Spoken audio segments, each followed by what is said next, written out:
If you know anything about us at Revive at Tikkun, we've been going through a very difficult season over the past, it's been like 5 years. We came into a situation where some brothers here in Israel were concerned about our doctrine, and they brought that to our attention. But then it got very contentious, it got very difficult. And in one of the very first meetings where we have this thing called the National Conference, it's just for elders of congregations in Israel, a certain brother was asked to give a message.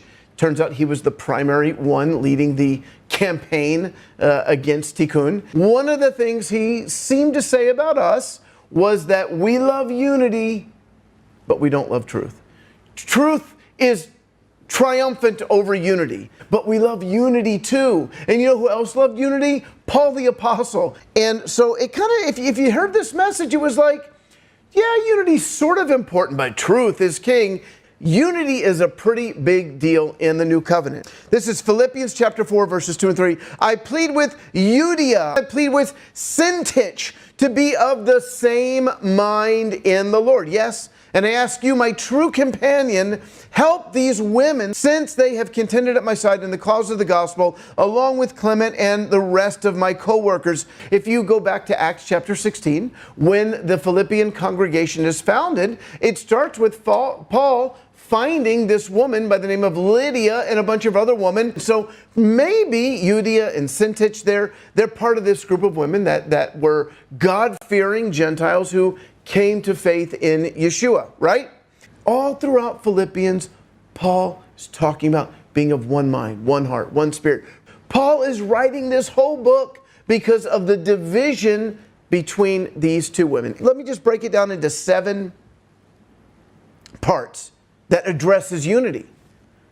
Number 1, he makes a very passionate plea for unity in chapter 2, verses 1 and 2. Go back and read that. In chapter 3, he talks about humility, defines it as valuing others above yourself.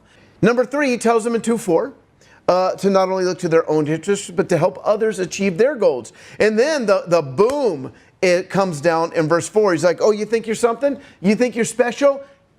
Be like Yeshua. One of the things I love about working with Asher is that whenever there is an issue, his modus operandi is, okay, we'll do what you want to do. Sometimes to the point that I have to say, no, I really want to hear your heart. And that has been an example to me. Now we get to Timothy, of somebody who doesn't just prefer others above himself, he's looking to the interest of Jesus. That's in, I think, verse 20. And then Epaphroditus, who had come from Philippi to help Paul, to take care of him, and to bring a gift from the Philippians. And then this guy almost dies in his service of the Lord, and Paul uses him as an example of humility. There are times when we have to separate, and it should hurt, it should be difficult. And if somebody is in heresy or false doctrine, yes, you have to separate. But more often than not, what we find in the modern church is that people separate over petty things, causing division. It was like an adultery. It was cheating.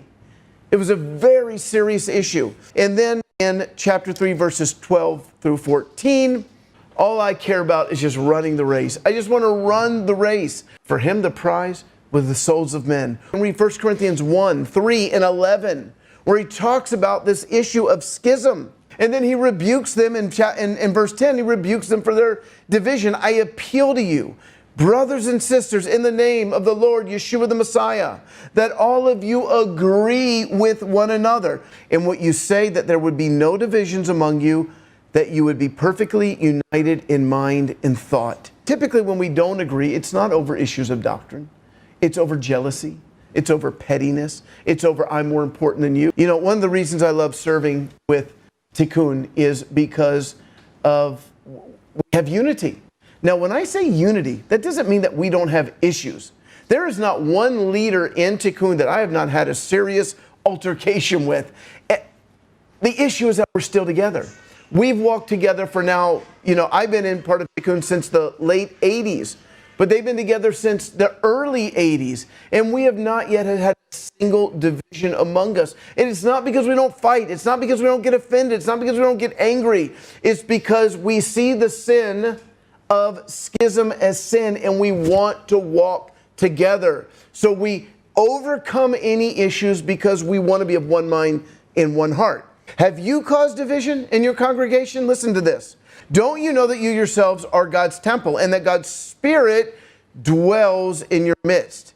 If anyone destroys God's temple, God will destroy that person. His one serious prayer, long prayer, John 17. So before you separate, you better make sure that you're doing the right thing, because Jesus is ever making intercession for you at the right hand of God, that you would be one. According to Paul, the mature believer, he loves truth, but he loves unity. He wants both to be together.